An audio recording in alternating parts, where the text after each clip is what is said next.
अस्सलाम वालेकुम एडमायरियंस, मैं नसीर अहमद मलिक एडमायर कॉलेज के प्लेटफॉर्म से एक दफ़ा फिर आपके पास हाज़िर हुआ हूँ। आज एक और टॉपिक लेके, आज जो रिवीजन है हमारी वो चैप्टर नंबर 2 और चैप्टर नंबर 8 से रिलेटेड रहेगी। तो हम अपनी डिस्कशन स्टार्ट करते हैं, लेकिन इस दुआ के साथ कि अल्लाह ताला आप लोगों को अपनी हिफ्ज़ व अमान में रखे। आइए अपने टॉपिक की तरफ चलते हैं। आज जो टॉपिक हम डिस्कस करने लगे हैं, जिस चैप्टर की हम रिवीजन करने लगे हैं, वो बेसिकली है चैप्टर नंबर 2, जिसका नाम है experimental techniques in chemistry. Experimental techniques in chemistry पहले हम डिस्कस करेंगे कि इसका वेटेज क्या है आपके पास। देखें, इस चैप्टर में से आपके पास एक MCQs पूछा जाएगा, 2 शॉर्ट क्वेश्चंस आएंगे और इसमें से लॉन्ग क्वेश्चन जो है आपसे कोई नहीं पूछा जाएगा। तो इस चैप्टर को आप लोगों ने सिर्फ शॉर्ट क्वेश्चंस के लिए प्रिपेयर करना है। नेक्स्ट जो है वो हम बात करते हैं इसके कंटेंट से रिलेटेड। देखें, बेसिकली 5 टेक्निक्स हम इसमें डिस्कस करेंगे। उनमें से पहली टेक्निक फिल्ट्रेशन, दूसरी टेक्निक क्रिस्टलाइजेशन, तीसरी सब्लिमेशन, सॉल्वेंट एक्सट्रैक्शन, क्रोमेटोग्राफी। अच्छा, अगर मैं ये कहूँ कि ये तमाम की तमाम टेक्निक्स सेपरेशन टेक्निक्स है तो ये बात गलत हरगिज़ ना होगी, क्योंकि तमाम किसी न किसी चीज़ को जो है सेपरेट करने के लिए जो है वो इस्तेमाल की जाती है। पहली टेक्निक की तरफ चलते हैं, वक्त चूँकि हमारे पास कलील है। तो पहली टेक्निक है फिल्ट्रेशन। फिल्ट्रेशन कहा जाता है कि ऐसा अमल कि जिसमें हम किसी सॉलिड सॉल्वेंट, सॉलिड सल्यूट को किसी लिक्विड सॉल्वेंट में से अलग कर लें। इसके लिए ज़रूरी ये है कि सॉलिड का अनडिज़ोल्व फॉर्म में होना हमारे पास नेसेसिटी है। बाज़ दफ़ा हम सॉल्यूशंस बनाते हैं, उसमें से कुछ सल्यूट के पार्टिकल्स अनडिज़ोल्व रह जाते हैं, तो उनको अलग करने के लिए हम एक प्रॉपर मीडिया इस्तेमाल करते हुए हम इस जो है वो फ़िल्टर आउट कर सकते हैं। वो जो मीडियम है हमारे पास, वो जो फ़िल्टर मीडिया हम यूज़ करते हैं, वो आपके पास 2 किस्म का होता है। एक आपके पास फ़िल्टर पेपर है और दूसरा जो है वो आपके पास फ़िल्टर क्रूसिबल है। दोनों को जो है वो हम बारी बारी डिस्कस करते हैं। देखिए, सबसे पहले फ़िल्टर पेपर की बात करते हैं। बड़ा फाइब्रस नेचर का जो है वो हमारे पास पेपर होता है और जो सल्यूट अनडिज़ोल्व पार्टिकल्स होते हैं सॉलिड फॉर्म में, वो रुक जाते हैं, लिक्विड के पार्टिकल इसमें से निकल जाते हैं और हमारे पास सेपरेशन हो जाती है। मैं बात करूँगा फोल्डिंग ऑफ फ़िल्टर पेपर की। फोल्डिंग ऑफ फ़िल्टर पेपर आपके पास, आपके सामने जैसे तस्वीर में ज़ाहिर है, सबसे पहले आपने डायमीटर के अलोंग राउंड शेप में हमारे पास मौजूद होते हैं। ये फ़िल्टर पेपर आपके पास मौजूद होगा राउंड शेप में, डायमीटर के अलोंग आपने इसे फोल्ड करना है। फिर आपने हर डायमीटर के हर फोल्ड को आपने हाफ करना है। तो अब आपके पास ये 4 जो है वो फोल्ड्स आ गई। इसको आपने क्या करना है, इसे इस तरह से ओपन करना है कि इसकी एक कोन बन जाए और वो कोन आपने इस फनल के अंदर जो है वो फिट कर देना है। ये जो आपको बारीक सा नज़र आ रहा है, ये आप लोगों ने फिट कर देना है। और इसके बाद जब आप उसमें पोर करेंगे अपना वो मिक्सचर जिसमें अनडिज़ोल्व पार्टिकल्स थे, तो वो बड़े आसानी से जो है वो अलग हो सकते हैं इसकी मदद से। आगे हम बात करेंगे फ़िल्टर क्रूसिबल्स के बारे में। उससे पहले फ्लूटेड फ़िल्टर पेपर है आपके पास। मैंने यहाँ पर लिखा कि अगर आपके पास अल्टरनेट एलिवेशंस और डिप्रेशंस से जो फ़ैन लाइक अरेंजमेंट वाला जो पेपर बनता है आपके पास, उसे हम फ्लूटेड फ़िल्टर पेपर कहते हैं। इसका बड़ा एडवांटेज है हमारे पास। एडवांटेज ये है कि आप बड़े आसानी के साथ रेट ऑफ फिल्ट्रेशन को जो है वो तेज़ कर सकते हैं। रेट ऑफ फिल्ट्रेशन 2 तरीक़ों से तेज़ होता है, एक फ्लूटेड फ़िल्टर पेपर इस्तेमाल करने से और एक सक्शन अपरेटस यूज़ करने से। कभी MCQs आ जाए तो आप लोगों ने गलती नहीं करनी। ये देखिएगा, अल्टरनेट एलिवेशन फिर डिप्रेशन, ये डिप्रेशन है, ये एलिवेशन है आपके पास। तो ये अल्टरनेट जो है वो इस तरह का पेपर हम यूज़ करते हैं, तो इससे रेट ऑफ फिल्ट्रेशन कई गुना इंक्रीज़ हो जाता है। नेक्स्ट हम बात करेंगे फ़िल्टर क्रूसिबल्स के बारे में। इसे एक दफ़ा पॉज करके आप लोग अच्छे तरीके से पढ़ लीजिएगा, दोनों में क्या फ़र्क है। एक पोर्सलिन से मिलके बना हुआ है तो दूसरा आपके पास मिलके बना हुआ है ग्लास से। दोनों में बॉटम के अंदर, एक के अंदर ग्लास डिस्क जो है वो पोरस ग्लास डिस्क जो है वो बॉटम में जो है वो सील्ड होती है, एक में जो है वो आपके पास छोटे छोटे पोर्स मौजूद होते हैं जहाँ पे फ़िल्टर पेपर हम रख सकते हैं। तो दोनों के दोनों जो है वो इस्तेमाल होते हैं for the sake of filtration. कुछ व्यूज़ मैंने आप लोगों को दिखाए हैं गूज क्रूसिबल, और ये देखिएगा एक छोटा सा कप नुमा कप शेप की तरह है आपके पास, और ये पोर्स आपके पास यहाँ पे मौजूद हैं, छोटे छोटे साइज़ में वेरी कर सकता है ये डिफरेंट, ये इसके अपना आपके पास लिड्स हो गए।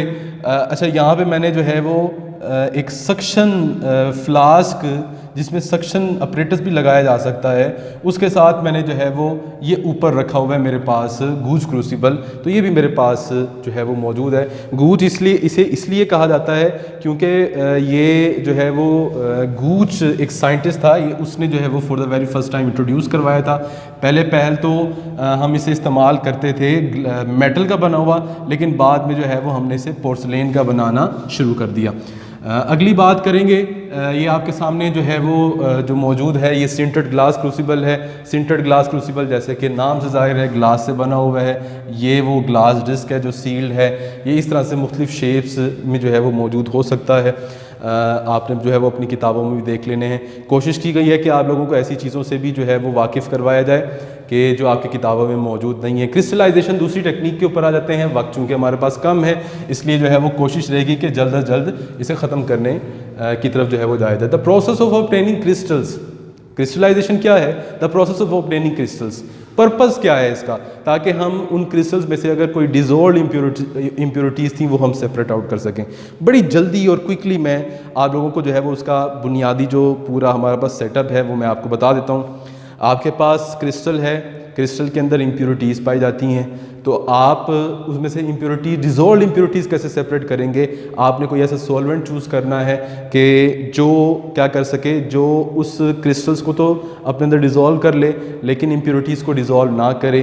अच्छा, ज़्यादा टेम्परेचर पे ज़्यादा अमाउंट ऑफ सल्यूट डिज़ोल्व करे ताकि कम टेम्परेचर आने पे वो क्रिस्टल्स की फॉर्म में अलग भी हो सकें। फिर आपने हॉट सैचुरेटेड सोल्यूशन प्रिपेयर करना है और जो इम्प्योरिटीज़ डिज़ोल्व नहीं हुई उन्हें फ़िल्टर आउट कर लेंगे। फिर मॉडरेट, याद रखिएगा मॉडरेट टेम्परेचर पे आप लोगों ने कूल डाउन करना है ताकि आपके पास मीडियम साइज़ क्रिस्टल्स बने। उसके बाद आपने जो है वो क्रिस्टल्स ऑब्टेन करने हैं, उनमें से जो आपके पास फ़िल्टर केक होगा उसे जो है वो अच्छी तरह से निचोड़ लीजिएगा। उनमें से जो है वो आप जो है वो अच्छी तरह से उसे खुश्क करना है। ड्राइंग के प्रोसेस की तरफ भी जाएंगे आगे। और जो हमारे पास पीछे मदर लिक्वर बचा होगा, उस मदर लिक्वर को हमने क्या करना है, हमने बड़े आसानी के साथ जो है उसे इवेपोरेट करना है ताकि उससे भी क्रिस्टल्स ऑब्टेन कर लें। फिर अगर कोई कलर्ड इम्प्योरिटीज़ आपके पास लास्ट में आती हैं तो उनको आपने क्या करना है, उन्हें एनिमल चारकोल के साथ बॉयल करना है। तो इस प्रोसेस को आगे जो है वो स्लाइड्स की सूरत में जो है वो क्विकली पास आउट करेंगे। आपके पास स्टेप्स इन्वॉल्व हैं, ये सारे मैं बता चुका हूँ आप लोगों को, आप लोग देख सकते हैं यहाँ से। ये मैंने एक विजुअल आप लोगों के लिए इकट्ठा किया है, तो ये आप लोग गौर से देखिएगा कि क्रिस्टलाइजेशन जो है वो किस तरह से की जा सकती है। ये मुकम्मल प्रोसेस जो है वो यहाँ पर दिखाया गया है। कॉपर सल्फेट का सोल्यूशन था, उसका सैचुरेटेड सोल्यूशन बनाया गया पहले, और उसके बाद जो है वो आपके पास उनमें से जो है वो क्रिस्टल्स कैसे ऑब्टेन हुए वो भी आपके सामने मौजूद है। ये सारा का सारा प्रोसेस मॉडरेट रेट पे आप लोगों ने याद रखिएगा कूल डाउन करवाना है, ना स्लो कूलिंग होनी चाहिए और ना ही जो है वो आपके पास फास्ट कूलिंग होनी चाहिए। ये देखिएगा क्रिस्टल्स की एक मुकम्मल फॉर्म जो है वो ऑब्टेन हो चुकी है आपके पास। तो ये जो है वो मेथोडोलॉजी होती है आपके पास क्रिस्टलाइजेशन की। नेक्स्ट चलते हैं हम ड्राइंग ऑफ क्रिस्टल्स के बारे में। 3 तरीके होते हैं। फोल्ड्स ऑफ फिल्टर पेपर के दरमियान अगर रख दें तो जेंटली प्रेस करें अगर, तो उससे भी ड्राइंग की जा सकती है। अगर ओवन में 100 डिग्री सेल्सियस पे रखा जाए उससे भी ड्राइंग की जा सकती है। और अगर वैक्यूम डेसिकेटर में, ये वैक्यूम डेसिकेटर है, ये ओवन की पिक्चर्स हैं और ये भी वैक्यूम डेसिकेटर मुख्तलिफ साइज़ में अवेलेबल है आपके पास। तो आप लोगों को मालूम होना चाहिए कि आप लोगों के अपरेटस किस शक्ल में नज़र आते हैं। उसके बाद हम नेक्स्ट चलें अगर, तो सब्लिमेशन स्टार्ट हो जाता है। सब्लिमेशन में जो है वो हम बात कर चुके हैं, आप लोगों को इल्म है कि इस प्रोसेस में जो सॉलिड है वो डायरेक्टली कन्वर्ट हो जाता है गैसियस स्टेट में बग़ैर लिक्विड स्टेट में से पास हुए। कुछ मैंने सब्लिमेट्स की भी एग्जांपल लिखी हैं। देखिए याद रखिएगा सब्लिमेट और सब्लिमेंट दोनों एक ही चीज़ को कहा जाता है। एक इंग्लिश लैंग्वेज का वर्ड है और दूसरा लैटिन या किसी और ज़बान का जो है वो लफ्ज़ है। ये आप लोग जो है वो आपके सामने मौजूद है स्लाइड। एक चीज़ याद रखिएगा, अगर कहीं पे आपको जो है वो कोई कन्फ्यूजन हो तो आप लोग स्लाइड को रोक के भी जो है वो देख सकते हैं। सॉल्वेंट एक्सट्रैक्शन है, बड़ी इंपॉर्टेंट टेक्निक है, ज़ाती तौर पर मुझे बड़ी पसंद है ये टेक्निक। देखिएगा डेफिनेशन ऊपर लिखी हुई है, the process of obtaining substance. ये जो सब्सटेंस के साथ मैंने वोलेटाइल और थर्मली अनस्टेबल लिखा, ये असल बेस है इस पूरे आर्टिकल की। अगर ये ना हो तो ये आर्टिकल जो है वो बेमायनी सा हो जाए। आप लोग सोच सकते हैं कि भाई अगर हमारे किसी लिक्विड के अंदर कोई सल्यूट के पार्टिकल्स रह गए थे तो आप इवेपोरेट करवा लेते, इवेपोरेशन से बड़े आसानी से जो है वो हम अपना कंपाउंड ऑब्टेन कर सकते थे। लेकिन यहाँ पे बात ये है कि अगर हमारा सल्यूट ऐसा है जो वोलेटाइल है, आसानी से वेपराइज हो जाता है या थर्मली अनस्टेबल है, तो फिर इवेपोरेशन टेक्निक काम नहीं आ सकेगी। उसके लिए आपको करना क्या पड़ेगा, सॉल्वेंट एक्सट्रैक्शन, कि आपने एक ऐसा सॉल्वेंट चूज़ करना है कि जिसमें जो कंपाउंड है वो ज़्यादा सल्यूबल हो। फॉर एग्जांपल मैं एक छोटी सी मिसाल देता हूँ, आप लोगों को क्लैरिफाई हो जाएगा। आपके पास मौजूद है एक वाटर के अंदर कोई ऑर्गेनिक कंपाउंड, लेबॉर्ट्री में सिंथेसाइज किया आपने, आप वो कंपाउंड ऑब्टेन करना चाहते हैं। वो कंपाउंड कैसे ऑब्टेन करेंगे? अगर इवेपोरेशन की तरफ जाते हो तो आप टेम्परेचर दोगे और वो कंपाउंड डिग्रेड हो सकता है या डिकम्पोज हो जाएगा, क्योंकि वो थर्मली अनस्टेबल कंपाउंड है। तो क्या करोगे, उसे किसी ऐसे ऑर्गेनिक सॉल्वेंट जैसे ईथर है आपके पास, उसके साथ शेक करोगे। वाटर और ईथर आपस में सोल्यूबल नहीं है, कंपाउंड वाटर से ट्रांसफ़र हो जाएगा ईथर लेयर में, और इवेंचुअली आपके पास चूंकि दोनों लेयर सेपरेट हो सकती हैं तो आप दोनों को सेपरेट करेंगे और ईथर लेयर से बड़े आसानी से कंपाउंड अपना ऑब्टेन कर लेंगे। ठीक, उसमें से कुछ मैंने पॉइंट्स यहाँ पे डिस्कस किए हैं, जैसे जो है वो ये डिस्ट्रीब्यूशन लॉ को फॉलो करता है। ईथर एक्सट्रैक्शन सबसे कॉमन एग्जांपल है इसकी। इसी तरह से जो डिस्ट्रीब्यूशन है सल्यूट की, वो आपके पास अक्कर होती है के डिस्ट्रीब्यूशन कोफिशिएंट की मदद से। और फर्दर मोर जो है वो नीचे पॉइंट्स हैं, याद रहे बार बार मैं कह रहा हूँ आप लोगों को, जहाँ पे आप लोगों को जो है वो अधूरा लगे वहाँ पे स्लाइड को आप लोगों ने वीडियो को पॉज करके मुकम्मल तौर पर पढ़ना है। ठीक, उसके बाद आपके पास मैंने एक विजुअल यहाँ पे जो है वो ऐड किया इसी से रिलेटेड, उसमें आप लोग बड़े आसानी से सॉल्वेंट एक्सट्रैक्शन का प्रोसेस देख सकते हैं। इसे कहा जाता है सेपरेटिंग फनल। ये आपके पास सेपरेटिंग फनल है, इसके अंदर आपके पास ये एक कंपाउंड मौजूद है, ये दूसरा आपके पास सॉल्वेंट मौजूद है आपके पास। आपने पहले एक जो है कंपोनेंट को जो है वो यहाँ पे इंट्रोड्यूस करवाना है, उसके बाद आपने दूसरे को इंट्रोड्यूस करवाना है। दोनों में देखिएगा आपके पास एक वाज़ेह फ़र्क नज़र आएगा। आप ये एक आपके पास लेयर है और उसी के ऊपर जो है वो एक दूसरी लेयर जो है वो आपको नज़र आ रही थी। एंड में दोनों को जो है वो हम अलग कर लेंगे, ये एक है और ये आपके पास ये दूसरी मौजूद है। तो इनको हम जो है वो बड़े आसानी के साथ अलग कर लेंगे, और अलग करने के बाद जो है वो हम क्या कर सकते हैं, आप अपना ऑर्गेनिक कंपाउंड जो है वो बड़े आसानी से ऑब्टेन कर सकते हैं। नेक्स्ट की बात करेंगे हम, अगली टेक्निक की बात करेंगे। हमारे पास जो नेक्स्ट टेक्निक है वो है क्रोमेटोग्राफी। क्रोमेटोग्राफी बेसिकली वर्क करती है मिक्सचर ऑफ सल्यूट्स के लिए। ये भी उसी डिस्ट्रीब्यूशन कोफिशिएंट के ऊपर, डिस्ट्रीब्यूशन लॉ के ऊपर काम कर रही होती है। इसमें भी आपके पास वहाँ पे सल्यूट ने अपने आप को, सॉल्वेंट एक्सट्रैक्शन में सल्यूट ने अपने आप को डिसॉल्व किया था ऑर्गेनिक लेयर और वाटर लेयर के दरमियान। यहाँ पे ये दो फेजेस के दरमियान उसने अपने आप को डिस्ट्रीब्यूट करना मिक्सचर ऑफ सल्यूट्स ने।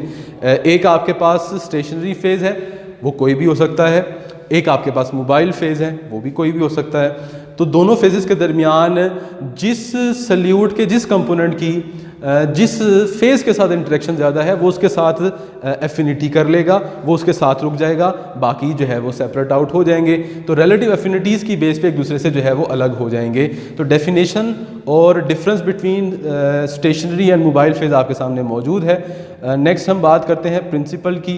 भाई ये भी डिस्ट्रीब्यूशन लॉ के ऊपर बेस कर रहा है। इसके अलावा मोस्ट कॉमन एग्जांपल आप लोग इवेंचुअली पढ़ते हैं पेपर क्रोमेटोग्राफी है। उसके बाद distribution solutes according to coefficient होती है, distribution coefficient.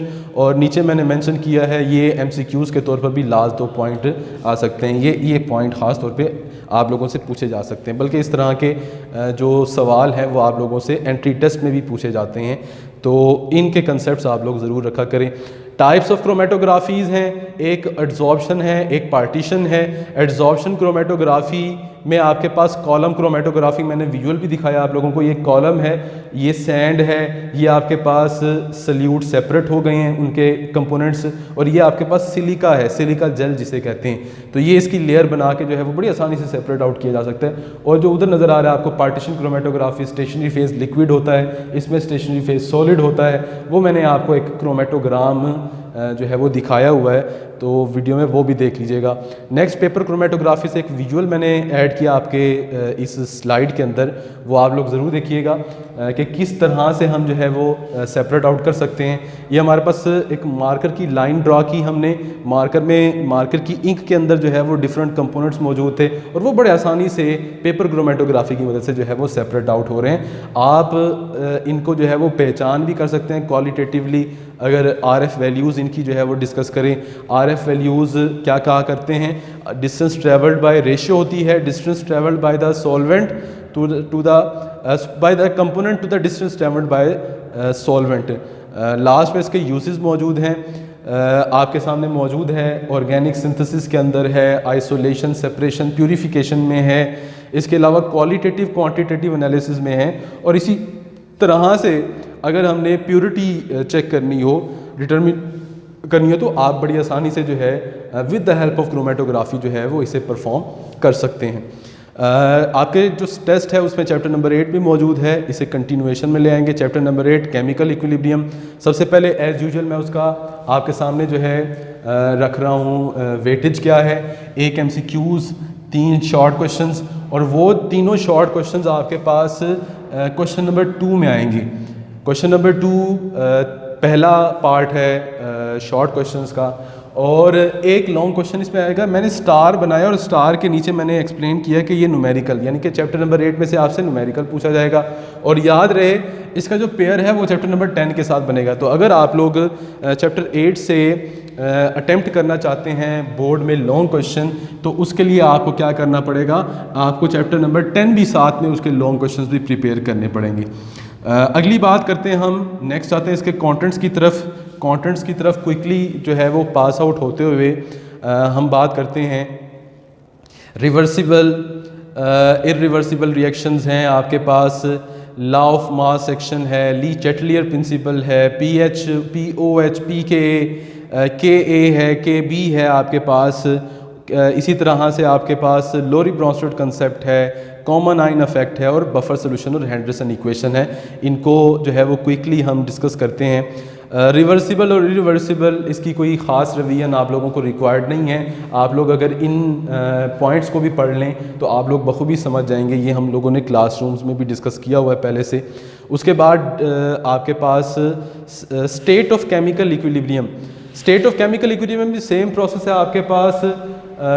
Rate of forward और रिवर्स रिएक्शंस जब इक्वल हो जाएं, और आपके पास सिमिलरली इसी तरह से जो कंसंट्रेशन है वो आपके पास, ये कंडीशंस मैंने मेंशन की हुई हैं। कंसंट्रेशन रिएक्शन मिक्सचर की कांस्टेंट हो जाए, इक्वल नहीं हो, कांस्टेंट हो जाए, तो उसे हम कहा करते हैं। बाकी डायनामिक इक्विलिब्रियम एक है, स्टैटिक इक्विलिब्रियम है, इनकी डिस्क्रिप्शन भी मैं आप लोगों के यहाँ पे बता चुका हूँ। लॉ ऑफ मास एक्शन आप लोग गालिबन इसे मैट्रिकुलेशन से जो है वो पढ़ते आए हैं। मैं यहाँ पे लास्ट की बात करूँगा कि आपके पास जो केसी एक्सप्रेशन है, और हम शुरू की बात कर लेते हैं। The rate at which a reactant reacts is directly proportional to its active mass, and the rate of reaction is directly proportional to the product of active masses. तो ये लॉ ऑफ मास एक्शन है, ये हमारे बड़े काम आएगा। आप लोगों के अक्सर शॉर्ट क्वेश्चन भी इससे रिलेटेड होते हैं, तो इनको हम जो है वो फर्दर आगे की तरफ ले चलते हैं। कुछ मैंने यूनिट्स जो है वो यहाँ पे निकाले हैं एक रिएक्शन के, केसी यूनिट्स।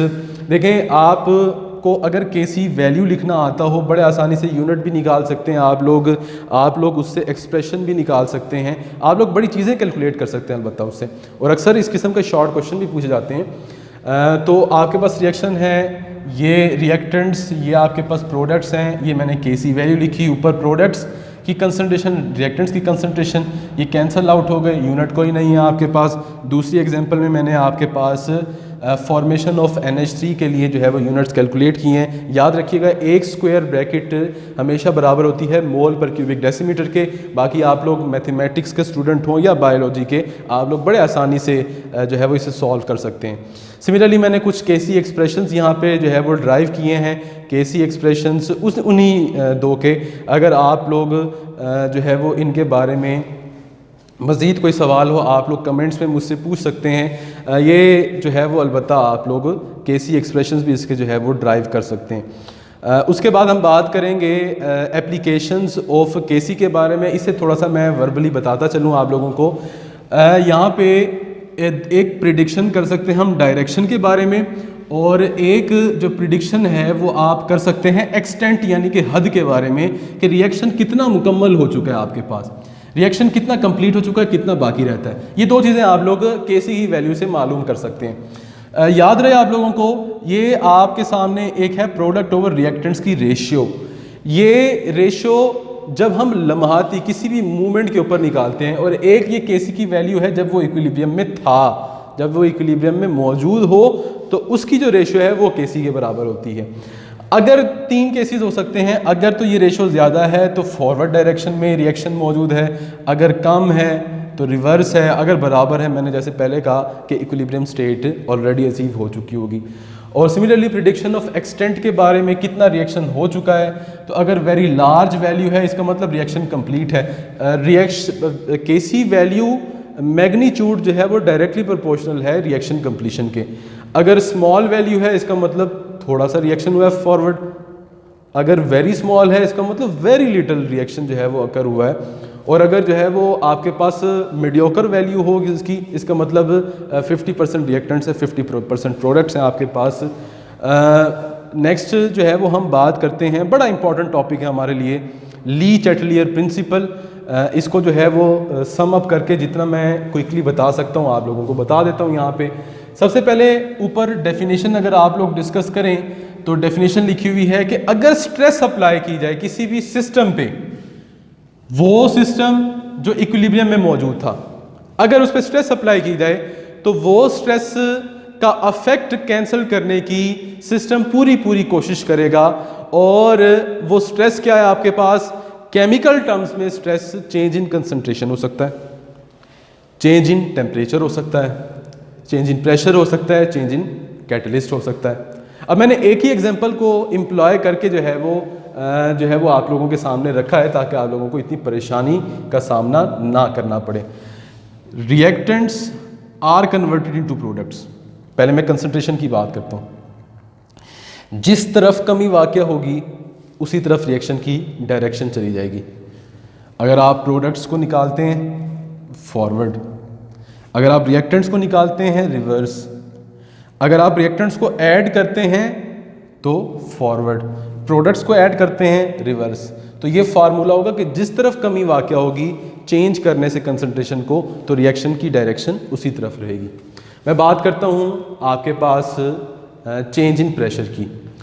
आपके सामने 2 मोल प्रोडक्ट्स बन रहे हैं 4 मोल रिएक्टेंट्स से, रिएक्टेंट्स 4 मोल, प्रोडक्ट्स 2 मोल मौजूद हैं आपके पास।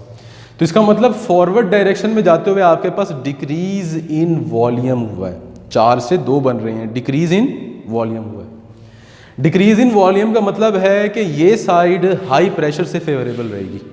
प्रेशर अगर हाई कर देते हो आप तो ये साइड फेवरेबल है, प्रेशर लो करोगे तो रिवर्स डायरेक्शन जो है वो। नोट लिखा है मैंने एक छोटा सा कि ऐसे रिएक्शंस जिनमें जो number of mole of reactants और प्रोडक्ट्स हैं वो बराबर होते हैं, उनमें कोई फ़र्क नहीं पड़ता कि प्रेशर को इंक्रीज़ किया जाए या प्रेशर को डिक्रीज़ किया जाए। Affect of temperature, affect of temperature में आपके सामने ये गिवन एग्जांपल जो है वो एक्सोथर्मिक है, तो लो टेम्परेचर से ये फेवरेबल रहेगी। अगर टेम्परेचर इंक्रीज़ करेंगे तो रिवर्सिबल रिएक्शन यानी कि डिकम्पोजिशन वाली साइड फेवरेबल रहेगी। और ऐसे रिएक्शन अगेन नोट लिखा है मैंने, ऐसे रिएक्शन जिनमें ना तो हीट इवॉल्व होती है ना एब्जॉर्ब होती है, उनकी इक्विलिब्रियम डिस्टर्ब नहीं होती, अगर हम क्या कर सकें, हम ये कर सकें आपके पास टेम्परेचर चेंज करें। कैटलिस्ट का आपको पता है कि कोई अफेक्ट नहीं होता, कैटलिस्ट सिर्फ और सिर्फ रेट ऑफ रिएक्शंस को इंक्रीज़ करता है, दोनों रेट ऑफ रिएक्शंस को, और टाइम टू अचीव इक्विलिब्रियम को क्या करता है, वो कम कर देता है। इसके अलावा कैटलिस्ट का कोई इफेक्ट आपके पास मौजूद नहीं है।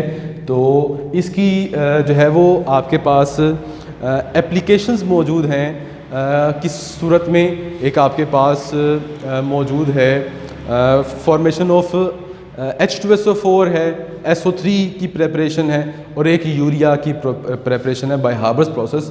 उसे एक दफ़ा क्विक से जो है वो रिव्यू ज़रूर ले लीजिएगा।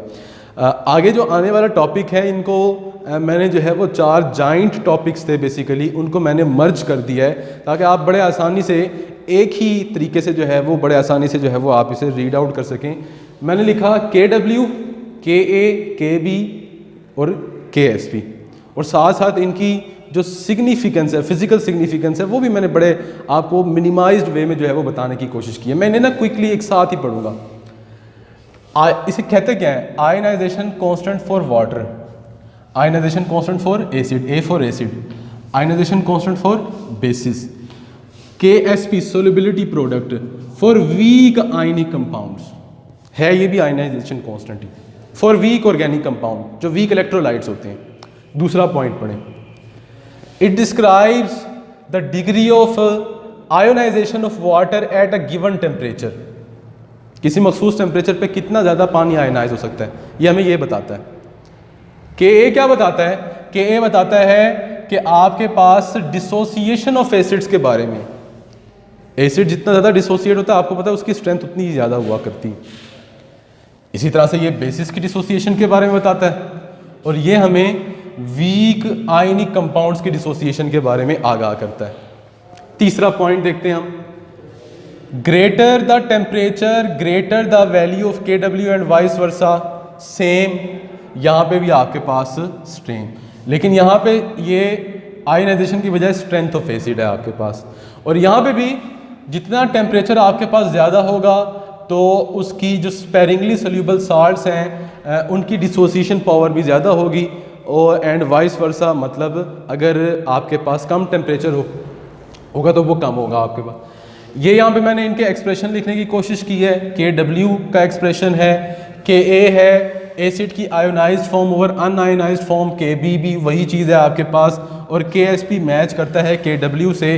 जैसे यहाँ पे वाटर के आयंस थे H+OH नेगेटिव, इसी तरह से यहाँ पे Pb2+Cl नेगेटिव स्क्वायर, अगर आपके पास जो साल्ट है वो PbCl2 मौजूद हो। लास्ट में जो है वो में थोड़ी सी वेरिएशन पाई जाती है यहाँ पे कि टेम्परेचर इंक्रीज करने से वैल्यू आपके पास यहाँ पे बढ़ती है, यानी कि टेम्परेचर और KW का आपस में डायरेक्ट रिलेशन है। यहाँ पे क्या होता है आपके पास, यहाँ पे मैंने स्ट्रेंथ डिस्कस की है कि मैं कह चुका कि KA और स्ट्रेंथ जो है वो आपस में डायरेक्टली प्रोपोर्शनल थे। तो अगर आपके पास KA जो है वो 10⁻³ यानी कि 0.001 से कम है आपके पास तो एसिड वीक है, अगर बहुत कम है वेरी वीक है, अगर 1 से लेकर 0.001 तक है मॉडरेट है, अगर 1 से ज़्यादा है स्ट्रॉन्ग है, अगर 1 से बहुत ज़्यादा तो वेरी स्ट्रॉन्ग है। लास्ट में ये एप्लीकेशन में शामिल है कि हम इसकी मदद से परसेंटेज आयनाइजेशन एसिड की कैलकुलेट कर सकते हैं। और बिल्कुल लास्ट में, it is interesting to know that ionization of weak acid, ये लास्ट में मौजूद नहीं है, मैं वर्बली बता देता हूँ, of weak acids can be enhanced by dilution. हाँ जी, डाइल्यूशन से जितना ज़्यादा आप सॉल्वेंट मॉलिक्यूल्स ऐड करेंगे उससे उनकी आयोनाइजेशन वीक एसिड्स की उतनी बढ़ाई जा सकती है। सेम आपके पास बेसिस के लिए है, उसे आप रीड कर लीजिएगा, और सेम आपके पास KSP के लिए है। लास्ट में एप्लीकेशंस हैं, डिटर्मिनेशन ऑफ KSP आपके पास है, एक तो फ्रॉम सोल्युबिलिटी, दूसरा है आपके पास सोल्युबिलिटी फ्रॉम KSP, और लास्ट में भी मैंने वही लिखा है कि इंक्रीज़ हो सकती है बाय डाइल्यूशन, डाइल्यूशन से उनकी जो है वो इंक्रीज़ हो सकती है आयनाइजेशन। उसके बाद pH, pOH, pK, pKb, ये सारे के सारे P स्केल पे बेस्ड हैं। और P स्केल क्या है? नेगेटिव लॉग, मतलब pH है तो negative log of hydrogen ion concentration, OH negative ion concentration, Ka, और इसी तरह से ये Kb, ये सारे के सारे pH इंडिकेट करता है सोल्यूशन एसिडिक है या नहीं है। pOH भी यही इंडिकेट कर रहा है। पी के बी, पी के स्पेसिफिक है एसिड्स के लिए और पी के बी स्पेसिफिक होता है आपके पास बेसिस के लिए। तो ये आपके सामने जो है वो मौजूद है, P H, P O H, P K और पी के बी। एक दफ़ा जो है वो पॉज करके आप लोग ज़रूर स्लाइड इसकी रीड आउट कर लीजिएगा। कॉमन आइन इफेक्ट है, इसकी कुछ जो है वो हमने डिस्कस की हैं यहाँ पे विद एग्जांपल्स। क्या करते हैं कॉमन आइन इफेक्ट किसे कहते हैं? नाम से जाहिर है कि कॉमन आइन की मौजूदगी की वजह से आपके पास आयोनाइजेशन सप्रेस हो जाना, किसी वीक इलेक्ट्रोलाइट की आयोनाइजेशन में कमी वाक़या हो जाना, ये अमल क्या कहलाता है आपके पास? ये बेसिकली जो है वो कहलाता है आपके पास कॉमन आइन इफेक्ट। मैंने एग्जांपल्स यहाँ पे जो है वो मेंशन की हैं इसकी। वो एग्जांपल्स कौन कौन सी हैं? जैसे प्यूरिफिकेशन ऑफ NaCl है, आपके पास NaCl मौजूद था, आपने HCl डाल दिया, क्लोराइड आयन कॉमन हो गए, तो ये बैकवर्ड प्रेसिपिटेट होना शुरू हो जाएगा। इसी तरह से KClO3 की प्रेसिपिटेशन, KClO3 था, आपने KCl डाल दिया, ये कॉमन हो गए, तो ये दोनों मिलके प्रेसिपिटेट्स बनाना इन्होंने इसके शुरू कर दिए। एनालिसिस के लिए हम यूज़ करते हैं ग्रुप 2 के लिए और ग्रुप 3 के लिए। आपके पास H2S और HCl ये ग्रुप 2 बेसिक रेडिकल्स का जो है वो आपके पास बेसिकली रिएजेंट्स हैं। यहाँ पे H+ आइन कॉमन है, जिसकी वजह से ये दोनों मिलके क्या करते हैं, ये H2S जनरेट करते हैं। यहाँ पे सल्फाइड की कंसंट्रेशन कम होती है और जो डिक्रीज्ड कंसंट्रेशन ऑफ सल्फाइड है ये आगे रेडिकल्स के साथ मिलते हैं तो वहाँ पे प्रेसिपिटेट्स बनाते हैं। उसके बाद आपके पास सॉल्ट एनालिसिस NH4OH और इसी तरह से NH4Cl का मौजूद है। ये भी सेम प्रोसेस के तहत जो है आपके पास क्या करते हैं, डिटेक्शन के लिए इस्तेमाल किए जाते हैं। नेक्स्ट की बात करते हैं, बफर सॉल्यूशंस हैं। बफर्स को क्विकली डिस्कस करते हैं। बफर सॉल्यूशन ऐसे सॉल्यूशंस को कहा जाता है कि जो अपनी पीएच में चेंज से रेजिस्ट करते हैं जब हम कोई स्मॉल अमाउंट ऑफ एसिड या बेस जो है वो उसमें ऐड करें। When small amount of acid और base is added to it. मैंने कुछ पॉइंट्स को जो है वो डिस्कस करने की यहाँ पे कोशिश की है। जैसे प्रॉपर्टीज़ ऑफ बफर है, it is a definite pH, it's pH is not changed on dilution, its pH is not changed affected by time, its pH only slightly change when we have added any acid or base। और उसके बाद importance of buffer है, human blood की example आपके सामने मौजूद है। आपके पास कुछ रिएक्शंस हैं जो सिर्फ बफर्स की मौजूदगी में ही हो सकते हैं। आपके पास कुछ फील्ड्स हैं जिनके अंदर बफर्स की मौजूदगी बहुत ज़रूरी है। तो ये तमाम के तमाम जो है वो इम्पोर्टेंस में शामिल है। प्रेपरेशन कैसे करेंगे? बेसिकली बफर्स 3 चीज़ों का मजमुआ हुआ करते हैं। एक आपके पास वीक एसिड और उसका साल्ट होगा, वो साल्ट जो है वो काम करता है कॉन्जुगेट बेस का, और उसके साथ साथ स्ट्रॉन्ग बेस का होना भी बहुत ज़रूरी है। तो ये एक एसिडिक बफर, और इसी तरीक़ेकार के मुताबिक हम बेसिक बफर बनाया करते हैं। पीएच अगर कैलकुलेट करनी हो बफर्स की तो हम क्या किया करते हैं, हेंडरसन इक्वेशन यूज़ करते हैं। pH is equal to pK plus log of salt की कंसनट्रेशन और एसिड की कंसनट्रेशन। कुछ टर्म्स हैं मज़ीद बफर एक्शन से रिलेटेड। तो बफर एक्शन किसे कहते हैं? The property of buffer to maintain its pH when an acid